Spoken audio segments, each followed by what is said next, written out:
Madam, இந்த தூய்மை பணியாளர்கள்லாம் 11 நாளா போராடிட்டு இருக்காங்களே, அத பத்தி என்னங்க இப்படி கேட்குறீங்க? அதான் நம்ம முதலமைச்சர் வந்து அவங்க கூட உட்காந்து சாப்பிட்டாரே. நம்ம முதலமைச்சர் வந்து அவங்க கூட உட்காந்து டீ குடிச்சாரே. இதை விட என்னங்க வேணும்?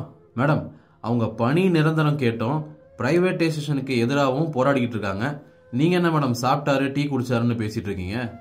இருங்க இருங்க இருங்க, இதுக்கெல்லாம் எங்க அண்ணன் சேகர் பாபு தான் கரெக்டு. அவரை கூட்டிட்டு வரேன். சார், இந்த தூய்மை பணியாளர்கள்லாம் போராடிக்கிட்டு இருக்காங்களே 11 நாளா. இரு இரு இரு, நீ யாரு? நீ யாரு? நீலம் சோசியலா? உங்ககிட்டலாம் நான் பேச வரல. உன்கிட்டலாம் பேச முடியாதுப்பா. சார், இந்த தேர்தலில் வாக்குறுதி கொடுத்தீங்களே நீங்க. இல்லை இல்லை இல்லை இல்லை, அதெல்லாம் கொடுக்கல, அதெல்லாம் கொடுக்கல. யார் கொடுத்தா காட்டுங்க. அதெல்லாம் கொடுக்கல சார். திமுக ஆட்சியில், இந்த பொல்லாத ஆட்சியில் 11 நாளாக தூய்மை பணியாளர்கள்லாம் சேர்ந்து போராடிக்கிட்டு இருக்காங்க. இதை பற்றி நீங்கள் என்ன சார் சொல்ல விரும்புகிறீங்க?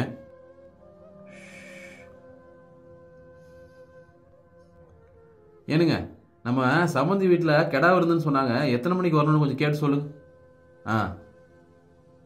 அண்ணே, இந்த தூய்மை பணியாளர்கள்லாம் தொடர்ச்சியாக 11 நாளாக பணி நிரந்தரம் கேட்டு போராடிக்கிட்டு இருக்காங்க. அதை பற்றி நீங்கள் ஏதாச்சும் சொல்லுங்கண்ணே. தம்பி, ஒரு விஷயத்தை நல்லா விளங்கிக்கிடணும். விஜயநகர பேரரசு காலத்தில் இந்த துப்புரவு பணிக்காக தெலுங்கு குடிகளெல்லாம் இங்கே கட்டாயப்படுத்தி கூட்டிகிட்டு வந்துட்டாங்க. என்னண்ணே என்ன பேசணும்னா என்னண்ணே பேசிகிட்டு இருக்கீங்க? தம்பி, முதல்ல வந்தவர் முதலியார், ரெண்டாவது வந்தவர் ரெட்டியார். புரியுதா? சார் சார் சார், இந்த தூய்மை பணியாளர்கள்லாம் வந்து ரொம்ப நாளாக தொடர்ச்சியாக போராடிக்கிட்டு இருக்காங்க சார். அதை பற்றி நீங்கள் ஏதாவது 4 வார்த்தை சொல்லுங்கள் சார். வணக்கம். என் நெஞ்சில் குடியிருக்கும் தூய்மை பணியாளர்களே, நீங்கள் உங்கள் போராட்டத்தை தீவிரமாக பண்ணிக்கிட்டு இருக்கீங்க. உங்கள் கூட வந்து கலந்துக்கணும்னு ஆசையாக இருக்குது. ஆனால் என்ன பண்ணுறது, நான் வந்து அங்கே கூட்டம் அதிகமாகிடும்.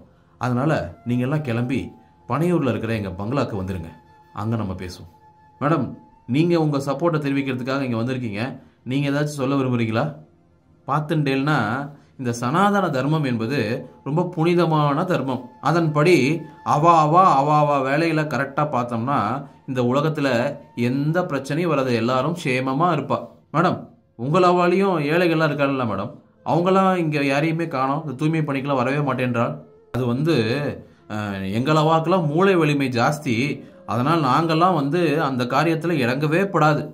ஜோக்ஸ் அப்பார்ட், தூய்மை பணியாளர்கள் கடந்த 11 நாளாக தங்களோட பணி நிரந்தரத்துக்காகவும் பிரைவேட்டைசேஷனை எதிர்த்தும் போராடிட்டு இருக்காங்க. இது ஒன்றும் அவங்களுக்கு நம்ம கொடுக்குற சலுகையோ, இந்த அரசாங்கம் கொடுக்குற சலுகையோ கிடையாது. இது அவங்களோட சட்டப்படியான உரிமை. இந்தியாவில் வேற எந்த ஸ்டேட்லையும் இல்லாத மாதிரி ஒரு சட்டம் தமிழ்நாட்டில் இருக்கு. Tamil Nadu industrial establishment conferment of permanent status to workmen act 1981.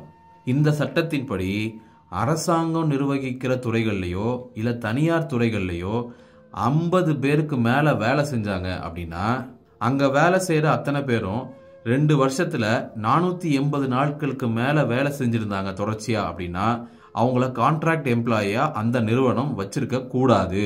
இது தனியார் துறையிலேயே இதுதான் வந்து இங்கே தமிழ்நாட்டில் இருக்கிற சட்டம். இதை வந்து லேபர் டிபார்ட்மெண்ட் கண்டினியூஸாக மானிட்டர் பண்ணி அந்த மாதிரி ஏதாவது ஒரு நிறுவனம் பண்ணுச்சுன்னா அதுவே சட்ட விரோதம். ஆனால் இங்கே என்ன நடக்குதுன்னா, கவர்மெண்ட்டு கீழே வரக்கூடிய துறையிலேயே 10 வருஷம் 15 வருஷம் 20 வருஷம்னு வேலை செஞ்சுட்டும் அவங்களுக்கு பணி நிரந்தரம் கிடைக்காம இன்னைக்கு போராடிக்கிட்டு இருக்காங்க.